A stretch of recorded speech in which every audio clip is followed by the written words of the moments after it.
Les lentilles sont les perles de la terre. Elles ne brillent peut-être pas de mille feux, mais derrière leur aspect terne se cache une véritable mine d'or nutritionnelle. On les appelle malka, massour. On les mange entières ou décortiquées. Elles forment la base de tous nos plats. La consommation de lentilles permet un meilleur contrôle du taux de glycémie et préviendrait même certains cancers. Elles sont très prisées dans les pays pauvres à forte croissance démographique. On en mange toute l'année, on ne peut pas s'en passer. La population mondiale a augmenté de 80% en 40 ans. Sur la même période, la consommation de lentilles a bondi de 350%. Toute la planète en redemande. Encore faut-il se donner les moyens de répondre à cet engouement planétaire. Les surfaces cultivées ne sont pas extensibles à l'infini, et cette légumineuse pousse surtout dans des régions soumises à de profonds bouleversements dus au changement climatique. Le climat est en pleine mutation. Nos cultures subissent des sécheresses plus fréquentes et de fortes chaleurs. Nous devons mettre au point des variétés qui s'accommodent de ces conditions. Il faut proposer des technologies accessibles et abordables pour les agriculteurs.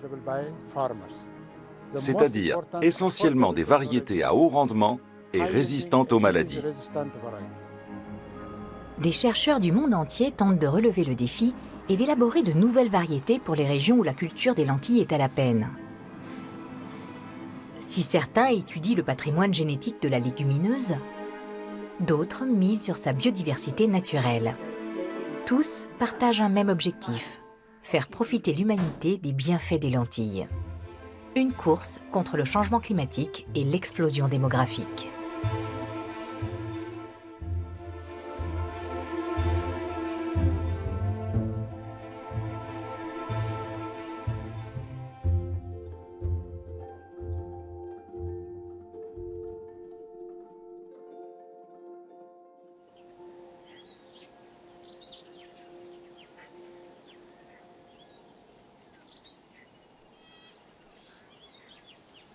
Dans la région d'Oromia, en Éthiopie, les conditions sont globalement favorables à la culture des lentilles, un aliment traditionnel très populaire ici.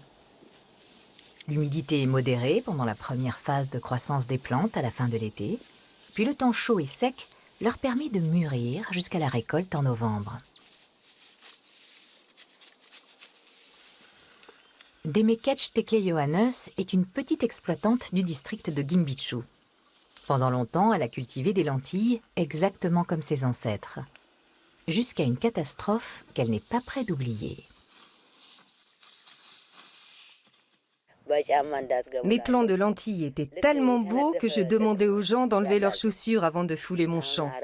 J'arrachais moi-même les mauvaises herbes pour être la seule à y circuler. Mais du jour au lendemain, une maladie appelée la rouille a attaqué les cultures qui se sont desséchées. Tous les agriculteurs du coin ont été touchés. De nombreux agriculteurs ont alors abandonné leurs terres pour s'installer ailleurs. Mais Demekech réussit à rester. La lentille supporte mieux la sécheresse que d'autres légumineuses comme le pois chiche. C'est ce qui fait son intérêt dans les zones sèches, surtout celles où le changement climatique accentue l'aridité. Mais ici, à Gimbichu, cette évolution du climat se traduit par une hausse des précipitations favorisant l'apparition de champignons pathogènes. En 2005, la rouille réduit ainsi à néant plus de 20 000 hectares de culture de lentilles dans la région.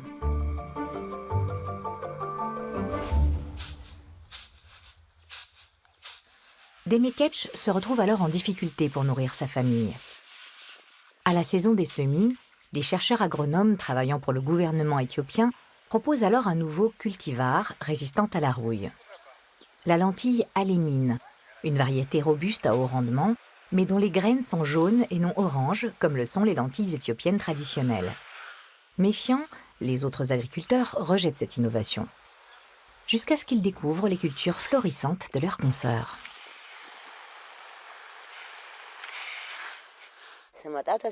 Un jour, Tous les exploitants des environs sont venus voir mon champ. Ils n'en revenaient pas qu'une femme s'en sorte mieux qu'eux. En rentrant chez moi, j'en ai trouvé tout un groupe. Je leur ai demandé « Pourquoi vous venez chez moi ? Ce n'est pas moi qui suis censé apprendre à cultiver les lentilles à des hommes. » Je les ai bien charriés. Une femme qui donne des leçons aux hommes ? Où vous avez vu ça ? Ils s'en souviennent encore.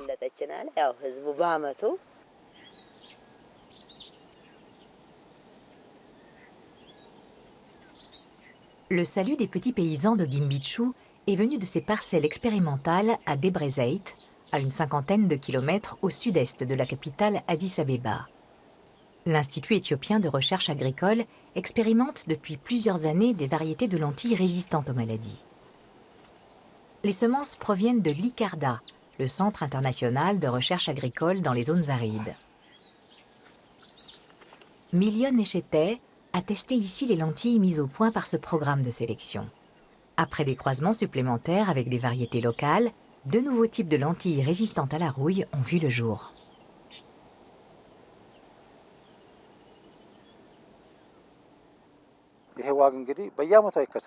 La rouille ne frappe pas tous les ans, mais plutôt à intervalles de 2 à 5 années.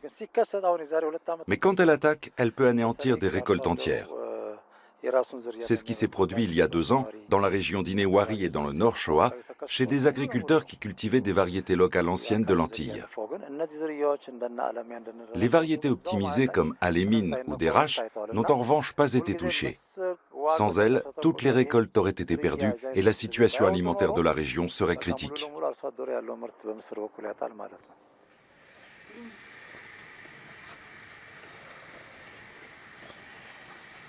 Entre-temps, les lentilles jaunes ont trouvé leur place dans les cuisines de Gimbichu. Demekech Tekle Yohannes s'en sert aujourd'hui pour préparer le mezirwat, un plat traditionnel. Et elle ne tarit pas d'éloges au sujet de la précieuse légumineuse. Les lentilles sont très bonnes pour la santé. C'est pour ça qu'elles sont aussi populaires. Elles sont digestes, excellentes pour le cœur et elles donnent des forces. Elles présentent beaucoup d'avantages. Servi avec un pain plat traditionnel, ou injera, ce plat mijoté de lentilles constitue un repas complet.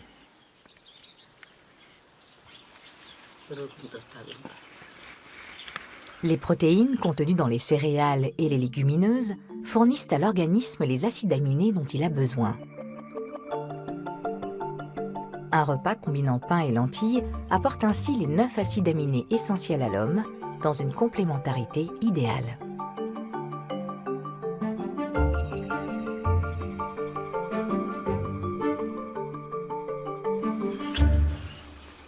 D'un point de vue nutritionnel et physiologique, il n'est donc pas indispensable de consommer de la viande, un produit cher, souvent inaccessible dans les pays pauvres.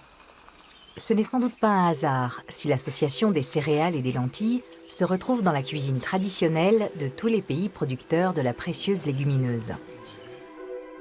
La lentille comestible, Lens culinaris, est une espèce d'une grande diversité. Mais toutes ces variantes sont issues pour l'essentiel d'un seul type de lentille sauvage, Lens orientalis, que nos ancêtres consommaient déjà il y a 13 000 ans. C'est ce que nous enseignent des fouilles réalisées en Grèce et au Maroc.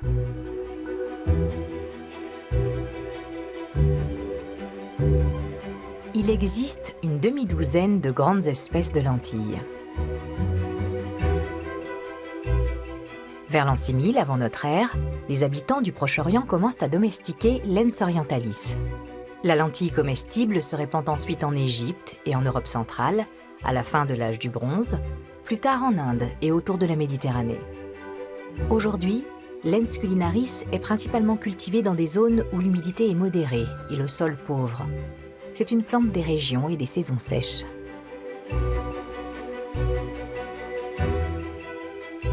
Les plants ne dépassent guère 50 cm, ne supportent que peu d'humidité et n'aiment pas les sols trop fertiles. Car alors leurs feuilles se multiplient, mais au détriment de leurs graines.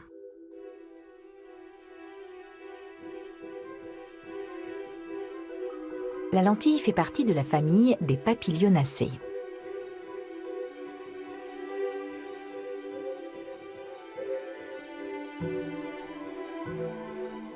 Dans chacune de ces gousses mûrissent 1 ou 2 graines.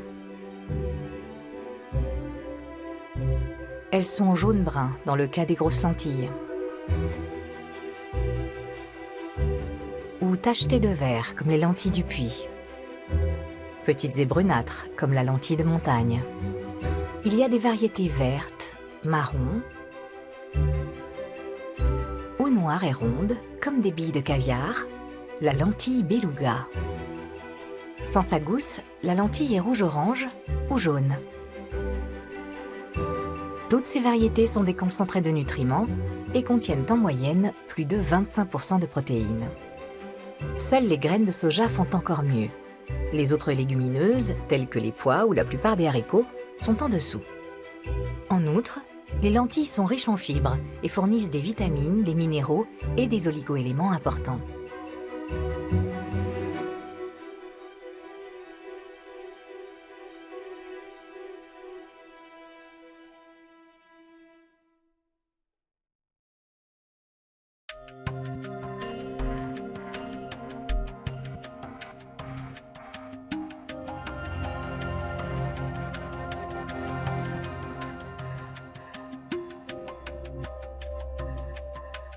Nous sommes sur l'île du Spitzberg, en Norvège, au-delà du cercle polaire arctique.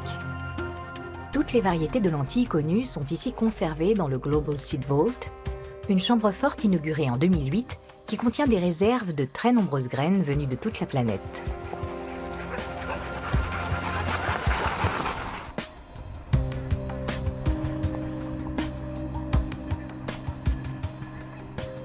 Ce patrimoine génétique agricole est conservé dans le sol gelé à une température constante de moins 18 degrés. Le gouvernement norvégien soutient financièrement le projet, initié par le Fonds mondial pour la diversité des cultures.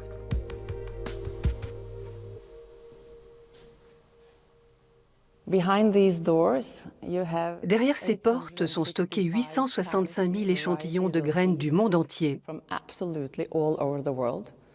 C'est le fruit du labeur des cultivateurs depuis 13 000 ans. Et c'est aussi l'avenir de l'agriculture. Quand on perd du matériel génétique quelque part sur la planète, par exemple à cause d'une guerre ou d'une catastrophe naturelle, il est très rassurant de savoir qu'on peut le retrouver ici. Grâce à ce stock, on peut redémarrer une production alimentaire pour nourrir les populations. Ce trésor génétique suit le principe de la boîte noire. Contrairement aux banques de semences vivantes, constituées par d'autres instituts de recherche, celle-ci n'utilise pas les semences qui lui sont confiées. C'est seulement à titre préventif que les organisations les déposent ici. En 2015, une situation d'urgence se présente. Pour la première fois, un organisme, le Centre international de recherche agricole dans les zones arides, demande à accéder à certains matériels génétiques, notamment des lentilles, en vue de constituer une nouvelle banque de gènes au Maroc.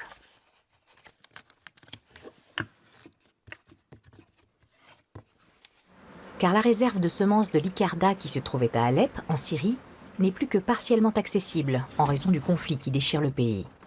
Par chance, l'institution avait dupliqué sa collection de semences quelques années auparavant pour en stocker une copie sur l'île du Spitzberg. À l'époque, on ne mesurait pas les conséquences d'une guerre. Aujourd'hui, l'Icarda a besoin de multiplier ses semences. Le Centre international poursuit son travail à Alep pour répondre aux demandes. Mais les activités de multiplication ne peuvent plus être réalisées sur place. Nous sommes donc venus récupérer les échantillons conservés par sécurité ici, au Svalbard. C'est le jeu de semences le plus récent et le plus complet que nous ayons déposé. En septembre 2015, l'Icarda organise donc le transport de quelques 2000 variétés de lentilles, cultivées et sauvages, anciennes et locales. Bon nombre d'entre elles ont disparu dans leur région d'origine.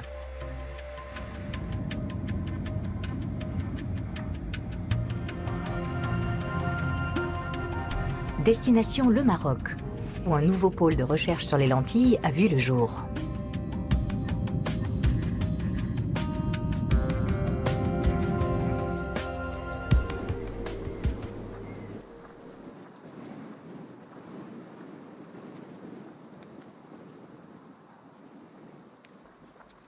6 mois plus tard, les semences rapatriées du Spitzberg ont bien poussé dans les parcelles expérimentales. L'ICARDA est une organisation à but non lucratif, financée pour l'essentiel par les pays riches. Son mandat international porte sur l'étude et l'amélioration des plantes agricoles dans les régions sèches, y compris des lentilles. À 2 heures de route de la capitale Rabat, sa nouvelle banque de gènes prend forme.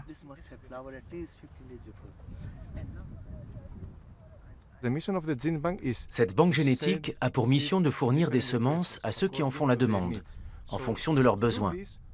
Pour ce faire, nous devons multiplier les semences que nous avons reçues du Svalbard et accroître nos stocks. Mais il faut aussi caractériser le matériel génétique et déterminer par exemple de quoi ont besoin les sélectionneurs pour leurs travaux. Ici, on recense les caractères des plantes et là-bas, on applique ce qu'on a découvert. C'est le principe de notre programme de sélection. Avant de procéder à des croisements, on vérifie grâce à plusieurs essais que le caractère est stable, homogène et distinct. Ce sont les 3 critères essentiels pour que j'incorpore un trait particulier dans une lignée de plantes.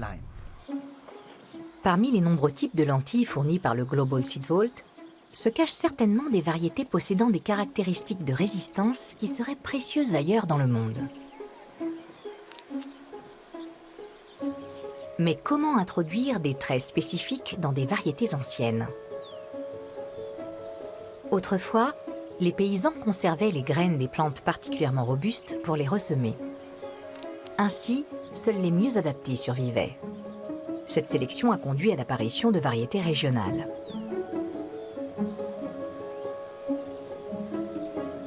Les lentilles sont des plantes autogames. Leurs fleurs sont à la fois mâles et femelles et leur permettent de se reproduire par autofécondation.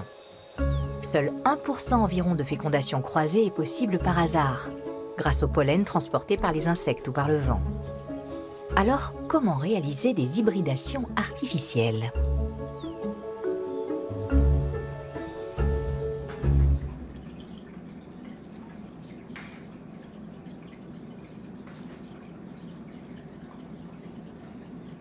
Première étape, mettre en évidence un trait précis dans une variété donnée, comme la résistance à la rouille.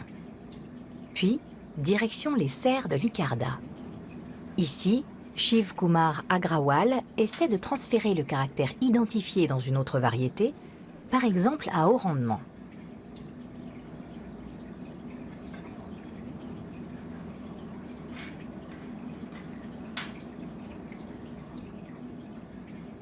Ce croisement ou hybridation de 2 lignées est indispensable pour pratiquer la sélection des lentilles ou de toute autre plante autogame.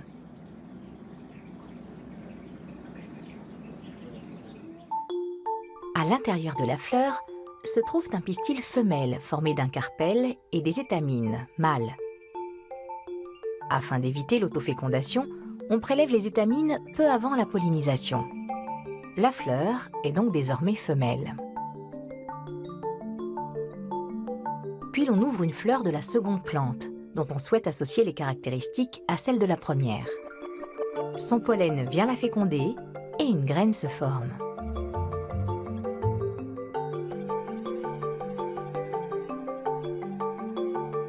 Celle-ci, une fois dans le sol, va donner une plante hybride. La première génération d'une nouvelle lignée est née.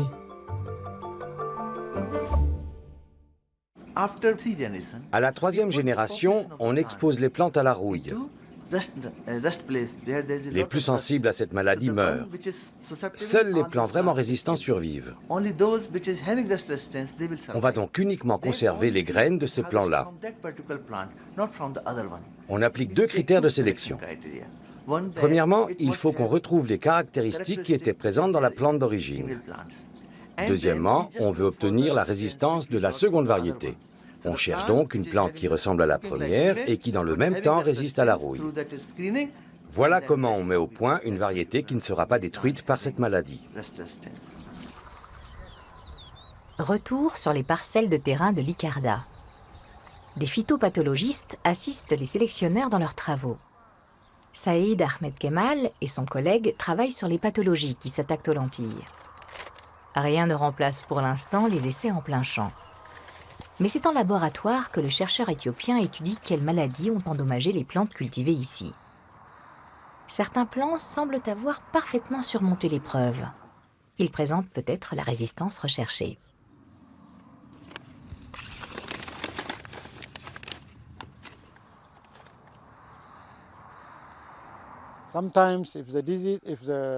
Quand les exploitants cultivent des variétés non résistantes aux maladies, il peut leur arriver de perdre une récolte entière. C'est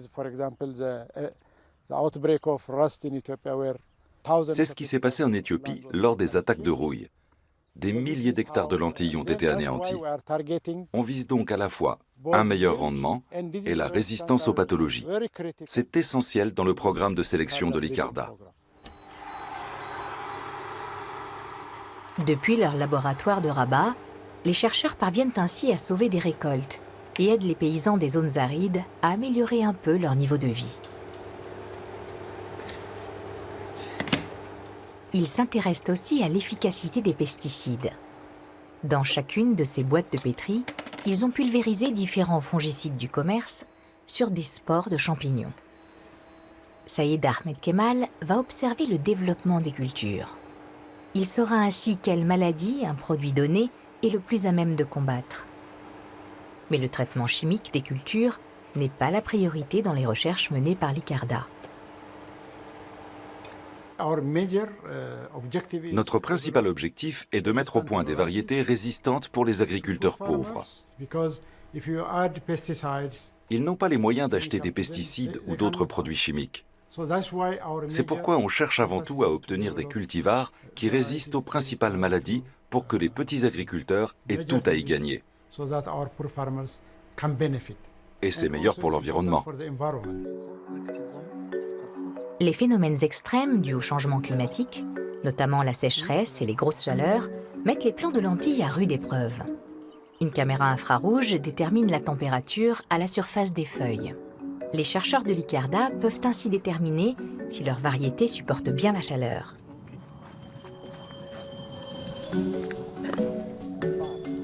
Un septomètre mesure en outre la lumière absorbée par la plante pour la photosynthèse.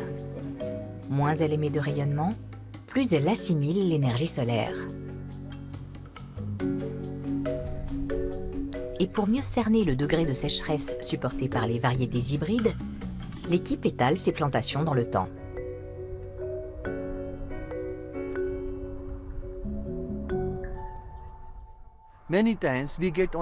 Souvent, la sécheresse survient en fin de cycle. Si j'ai planté mes semis à des dates différentes, le premier plant, par exemple, va échapper à la sécheresse, le deuxième va être touché en fin de cycle, le troisième ne sera peut-être frappé qu'après la floraison. Ça me permet de voir comment cette variété réagit à la sécheresse en fonction de son stade de développement.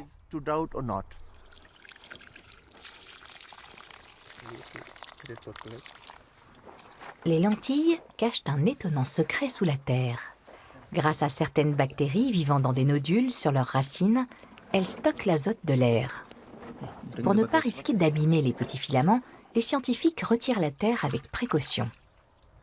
Ils veulent justement compter les nodules. C'est une caractéristique essentielle, notamment pour les petits exploitants qui n'ont pas les moyens d'acheter des engrais chimiques.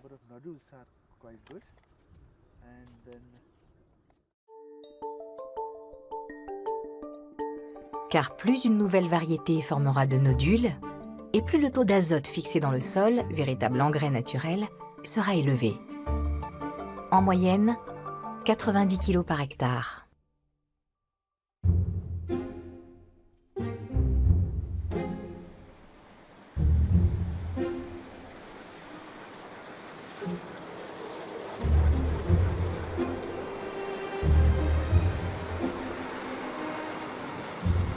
L'enrichissement des sols. C'est l'une des raisons qui ont poussé les agriculteurs de la Saskatchewan, dans l'ouest du Canada, à inclure les lentilles dans la rotation de leur culture à la fin des années 1970.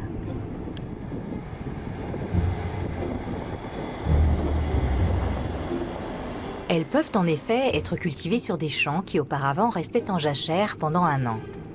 D'autant plus que les fermiers des prairies canadiennes n'ont que quelques mois sans gel pour exploiter leurs champs gigantesques.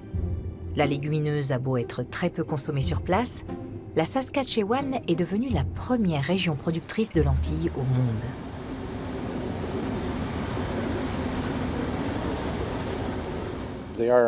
C'est la protéine du pauvre. Beaucoup de pays cherchent des sources de protéines bon marché. On est content de servir à quelque chose, mais pour nous, c'est avant tout un calcul économique. Il y a une demande de protéines à laquelle on répond en cultivant et en commercialisant des lentilles. On gagne de l'argent en fournissant de la nourriture, c'est une configuration gagnant-gagnant. En 2016, la province a produit quelques 3,2 millions de tonnes de lentilles pour une valeur de près de 2 milliards d'euros. La quasi-totalité est partie à l'export. Aujourd'hui, plus de la moitié des lentilles vendues dans le monde proviennent de la Saskatchewan. Comment en est-on arrivé là ? La Saskatchewan a mis toutes les chances de son côté. Les cultivateurs de légumineuses se sont associés et ont levé des fonds pour investir dans la recherche sur les lentilles. On a fait appel à d'excellents scientifiques et mis sur pied un programme de sélection très solide. Ils ont ainsi optimisé les variétés cultivées en Amérique du Nord pour améliorer leur rendement et mécaniser la récolte. Puis, ils se sont attaqués aux mauvaises herbes, un problème que connaissent tous les cultivateurs de lentilles dans le monde et qu'il faut en général régler laborieusement à la main. Désormais, l'essentiel des lentilles de la Saskatchewan sont produites selon la méthode Clearfield, brevetée par le groupe BASF. Les pesticides tuent les mauvaises herbes, mais pas les lentilles. Les lentilles Clearfield possèdent un gène qui les rend résistantes quand on pulvérise sur elles un herbicide, alors que les espèces indésirables sont éliminées. Ça permet de mieux nettoyer les champs, tout simplement. Ça fonctionne très bien. Le rendement est élevé, ce qui fait une alimentation à moindre coût pour les consommateurs ailleurs dans le monde. Il faut savoir si on veut de la nourriture bon marché ou une alimentation sans produits chimiques. De toute façon, il n'y a aucun risque pour la santé, même avec les méthodes conventionnelles. C'est juste une question de prix. Très controversée, l'utilisation de pesticides à grande échelle, associée à de nouvelles variétés optimisées, a permis à la Saskatchewan de développer un puissant secteur de la lentille.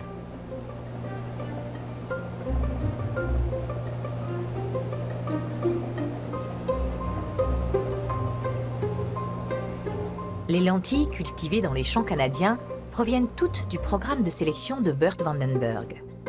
Il est donc un peu le père de la moitié des lentilles vendues dans le monde. Sa chaire de recherche sur l'amélioration génétique des lentilles est principalement financée par l'Association des producteurs de légumineuses de la province. Le programme de sélection de l'Université de la Saskatchewan reçoit ainsi des dizaines de millions de dollars par an.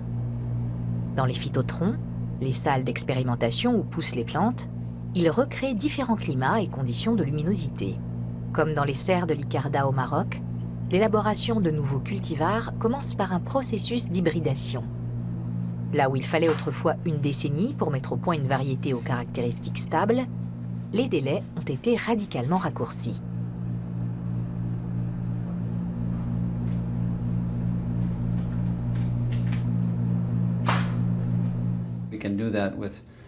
On peut accélérer le cycle de vie de la plante en la soumettant à un stress et en réduisant la taille des bacs de culture. Pour nos recherches, nous avons mis au point un système qui nous permet de récolter les graines environ 18 jours après la pollinisation. Ensuite, on les traite quelques jours dans un flacon de culture et on peut les planter directement, ce qui nous fait gagner un mois. On n'a pas besoin d'attendre que la semence sèche. Elle peut tout de suite produire la génération suivante. Comme tout organisme vivant, les lentilles ne font pas exception. Lorsqu'on les soumet à un stress ciblé, elles réagissent en se reproduisant au plus vite pour assurer leur descendance.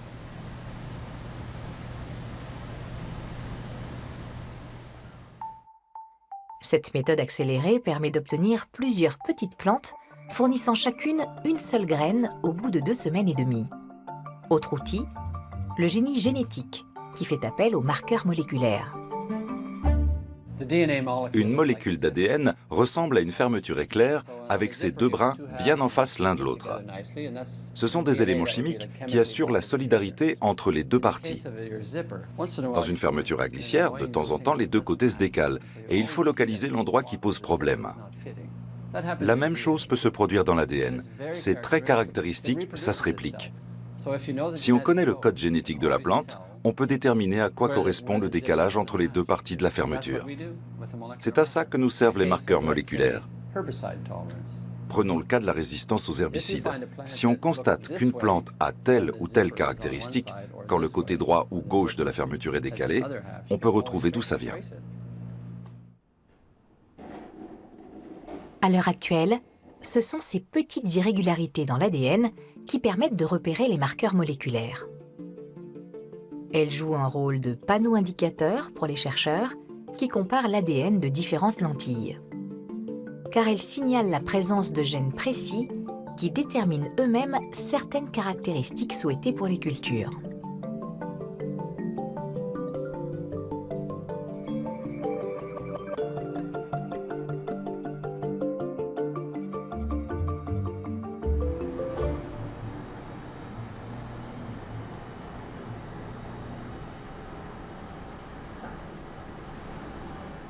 Kirsten Bett, collègue de Bert Vandenberg, n'a besoin que d'une seule graine de lentille pour identifier les traits de la future plante, avant même de la faire pousser.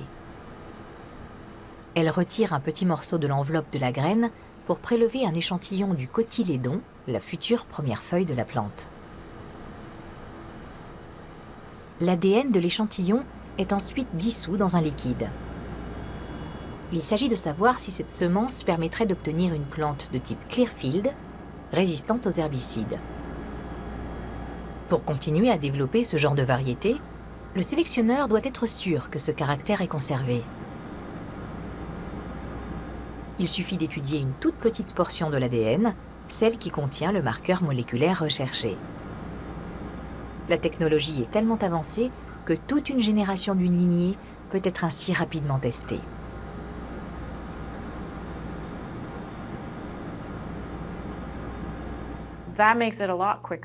Ça va très vite.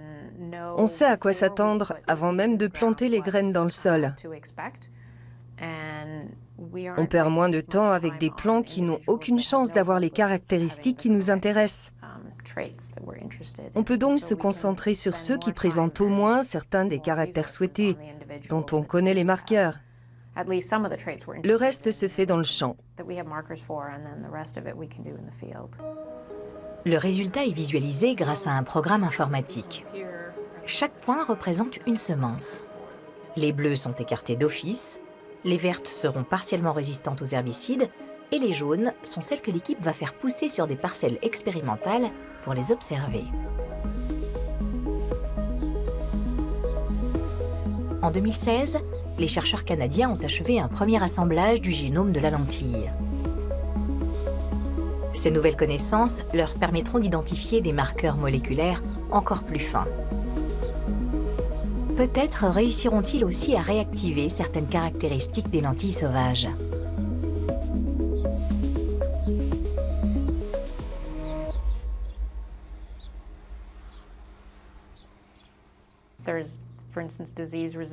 Dans les variétés sauvages, on trouve par exemple des résistances à certaines maladies ou des qualités nutritionnelles particulières.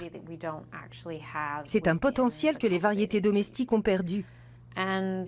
En étudiant le rapport entre ces 2 familles de lentilles à l'échelle moléculaire, on pourra mieux comprendre certains processus et éviter d'autres caractéristiques moins favorables que possèdent aussi les variétés sauvages. Par exemple, le fait que les goûts s'éclatent et que les graines tardent à germer. Si on localise l'emplacement des gènes correspondants, on pourra éviter ces traits et introduire une variabilité génétique nouvelle. La diversité des variétés de lentilles sauvages conservées dans les banques de gènes pourrait contribuer à rendre plus robustes certaines variétés cultivées ultra sélectionnées. Un atout peut-être pour garantir la sécurité alimentaire des régions du monde les plus touchées par les effets du changement climatique.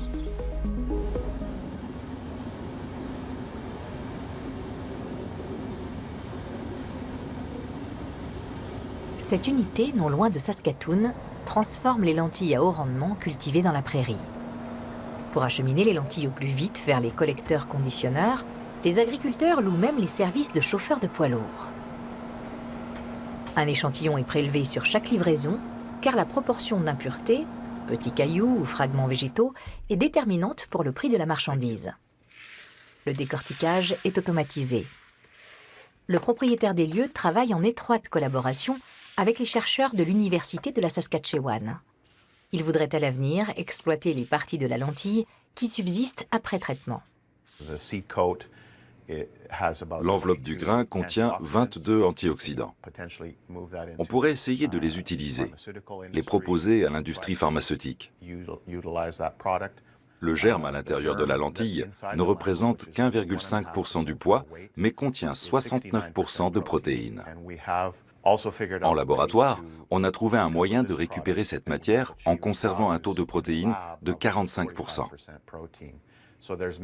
Chaque lentille pourrait être mieux exploitée. Il y a beaucoup de pistes à explorer. En Inde, le deuxième pays le plus peuplé de la planète, les légumineuses sont en général décortiquées avant d'être consommées.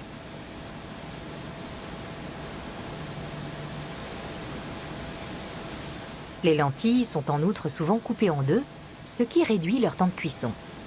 Prêtes en une dizaine de minutes, elles sont sans doute la fast-food la plus saine au monde.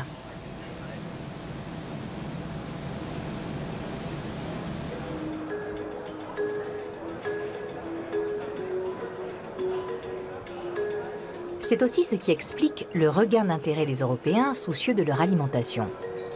Au Salon mondial du bio à Nuremberg, un constat s'impose, les lentilles sont tendance.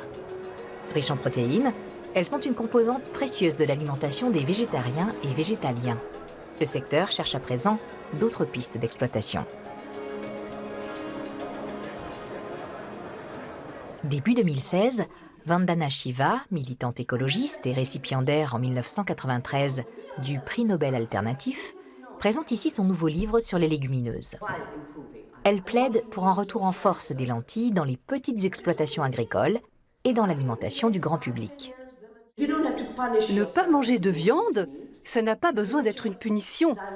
C'est la promesse d'une alimentation plus riche et plus diversifiée, dans laquelle les protéines viennent des légumineuses et non du soja donné aux animaux, dont la viande ne préserve qu'1 centième des nutriments. Son ONG porte le nom de Navdanya, littéralement « les 9 graines ». Elle encourage dans toute l'Inde les cultures traditionnelles en bio, y compris celle des lentilles. Pour Vandana Shiva, la place croissante des importations canadiennes dans l'approvisionnement du pays représente un danger. C'est une courbe en constante hausse. Les bonnes légumineuses produites en bio risquent de disparaître. Et notre dépendance pourrait devenir telle qu'une seule mauvaise récolte là-bas serait désastreuse pour nous. On n'a pas le droit à l'erreur avec les légumineuses, et notamment les lentilles. En plus, comment peut-on appeler Clearfield des champs remplis de poison? Ce double langage doit cesser.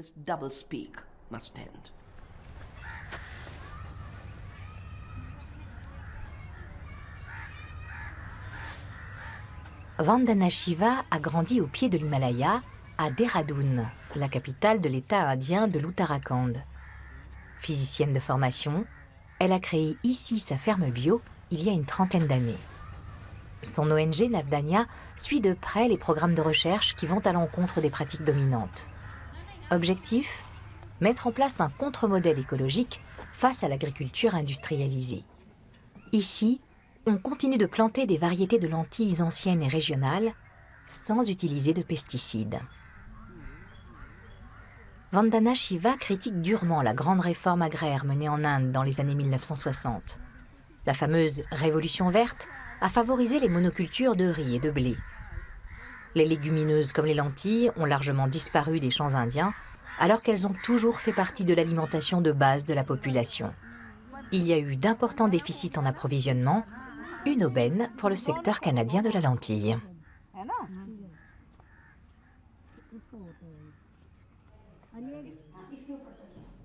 L'exploitation abrite aussi une petite banque génétique communale. Il en existe environ 120 dans tout le pays. Elles forment le cœur du mouvement écologiste indien.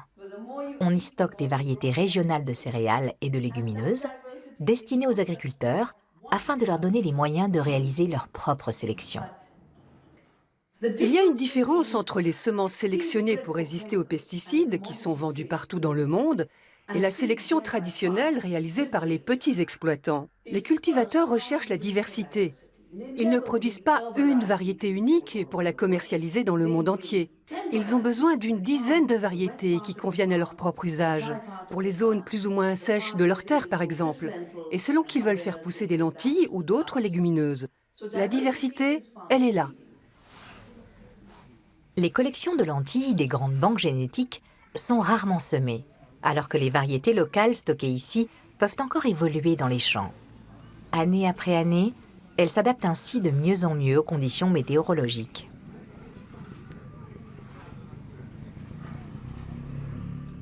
Le problème avec le changement climatique, c'est qu'on ignore comment il va évoluer. On sait qu'il y a un changement en cours, mais on ne peut pas prédire à quel moment la sécheresse ou le déluge va frapper. Un sélectionneur qui modifie les plantes grâce au génie génétique pour un usage industriel avec des pesticides va pouvoir améliorer un ou deux caractères, le rendement et la résistance à la sécheresse par exemple. Mais l'année suivante, il y aura peut-être de fortes pluies et sa variété ne produira rien. L'uniformité, c'est l'échec assuré. Beaucoup de détracteurs de la réforme agraire en Inde déplorent la disparition des savoir-faire traditionnels. Aujourd'hui, l'agriculture bio bénéficie des apports de la recherche. L'exploitation de l'ONG Navdanya joue ainsi également un rôle de centre d'information et de formation. Des agriculteurs, et surtout des agricultrices, venus de toute l'Inde, apprennent ici les secrets d'une rotation des cultures qui laisse la part belle à la diversité. Ils découvrent comment enrichir leur sol grâce aux légumineuses ou comment récolter et conserver les semences. On propose des formations à la sélection, classiques ou participatives. Des pointures du monde de la science viennent travailler avec nos meilleurs exploitants. C'est aussi une façon de combattre l'idée reçue qui voudrait que les agriculteurs soient un peu limités. On respecte leur intelligence comme celle des scientifiques. Et si certains cultivateurs sont motivés et prêts à s'engager, on est là pour les accompagner. On est présent dans une bonne vingtaine d'États indiens, aux côtés de plus d'1 million d'agriculteurs. On a sauvé des centaines de milliers de variétés et on aide les exploitants à inventer un marché de la diversité pour leurs produits bio.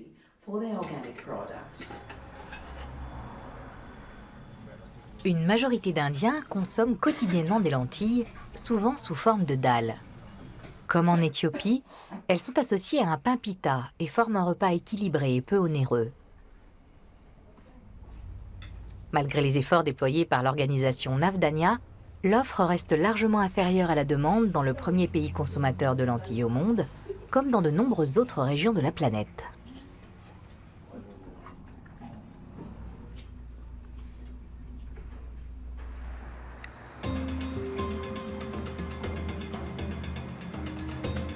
L'ONU a déclaré 2016 Année internationale des légumineuses afin de faire mieux connaître leurs bienfaits. L'ICARDA organise au Palais des Congrès de Marrakech une conférence rassemblant tous les grands noms de la recherche sur les lentilles. Chercheurs en laboratoire ou sur le terrain, les participants ont un but commun, trouver des solutions pour nourrir correctement la planète. Il ne s'agit plus seulement de faire en sorte que l'humanité mange à sa faim. Les nouvelles variétés devront aussi permettre de remédier aux carences nutritionnelles.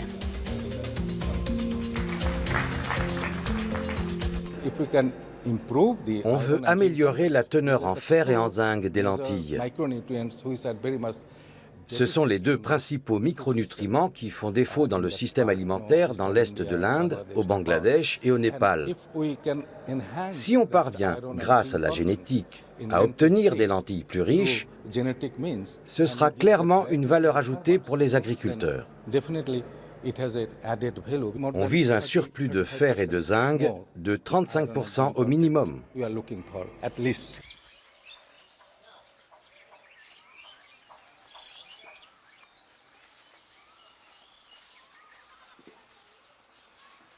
Ces nouvelles tendances de la recherche devraient améliorer la qualité de l'alimentation, par exemple au Bengale occidental. Cet état de l'Est de l'Inde, très densément peuplé, est l'un des plus pauvres du pays. Les femmes et les enfants en particulier souffrent de malnutrition.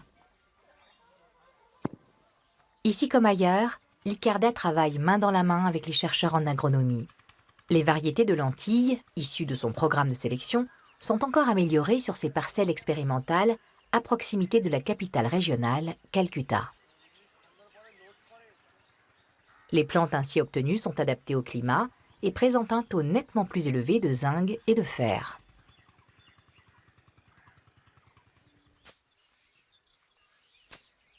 Kohinoor Mandal, agricultrice dans la petite localité de Maheshwarpur, vient de récolter une nouvelle sorte de lentille.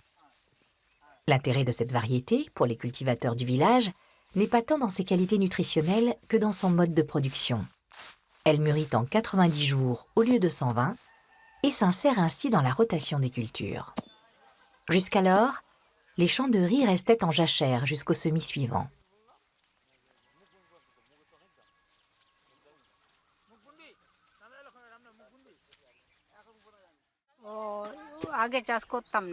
Avant, on ne cultivait pas de lentilles. On faisait pousser du riz, du colza, du jute et du sésame, mais c'est tout. C'est la première année qu'on fait un essai avec les lentilles. On ne sait pas encore si ça va nous rapporter des bénéfices ou au contraire entraîner des pertes. Mais on le fait pour nous, pas pour vendre notre production. On mange des lentilles toute l'année. On ne peut pas s'en passer. L'agricultrice n'aura plus besoin d'acheter des lentilles pour sa consommation et pourra continuer à cultiver d'autres plantes. Les moyens diffèrent, mais l'objectif est le même que dans le mouvement initié par Vandana Shiva, introduire plus de diversité dans les cultures. En prime, Kohinoor Mandal va améliorer ses apports en fer et en zinc. Tout cela grâce à un gain de temps sur la maturation de la plante. Un progrès considérable.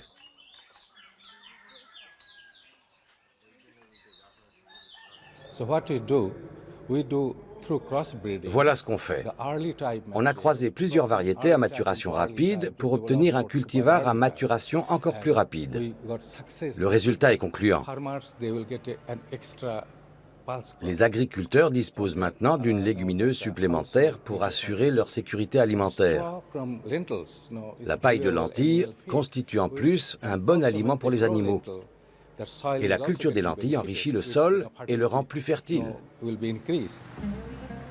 De nombreux pays ont mis en place des projets de sélection visant à améliorer la teneur en micronutriments des lentilles. La soupe traditionnelle vendue dans la rue à Marrakech pourrait bientôt gagner en qualité nutritionnelle.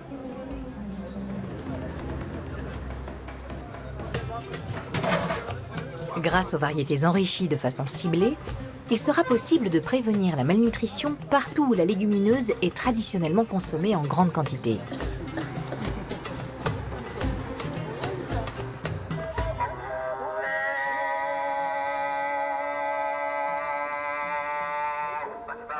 À Marrakech, la conférence internationale sur les légumineuses touche à sa fin. Réunion au sommet pour 4 spécialistes internationaux des lentilles dans l'un des nombreux restaurants au-dessus de la place Jemaa el-Fna. Plus des 3/4 des lentilles vendues dans le monde sont issues des programmes de sélection de Bert Vandenberg et de Shiv Kumar Agrawal.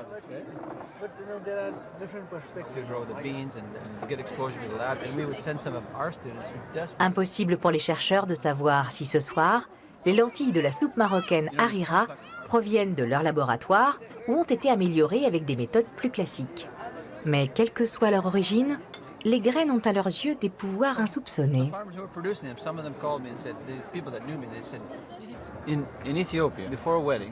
En Éthiopie, Les deux fiancés mangent des lentilles pendant toute la semaine avant le mariage, parce qu'on prête aux lentilles des vertus aphrodisiaques.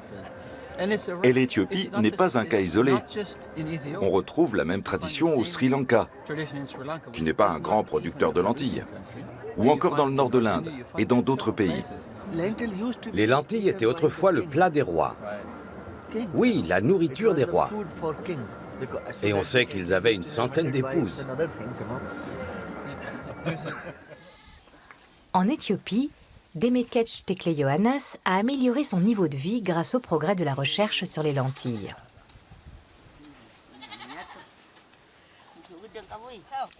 La variété à haut rendement alémine, résistante à la rouille, lui rapporte assez pour nourrir sa famille et même pour investir. Elle a pu construire et meubler une nouvelle maison. Ses enfants vont pouvoir continuer leur scolarité et elle possède à présent un petit troupeau de bétail dont elle est très fière.